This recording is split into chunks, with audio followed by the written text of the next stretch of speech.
فمن خاف من موص جنفا أو إثما فأصلح بينهم فلا إثم عليه.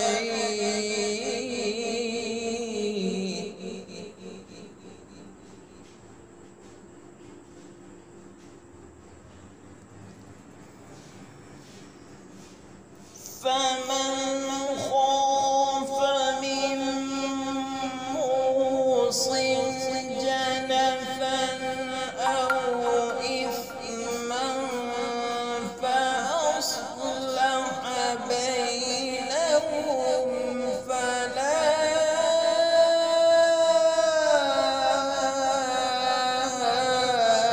إثم عليه.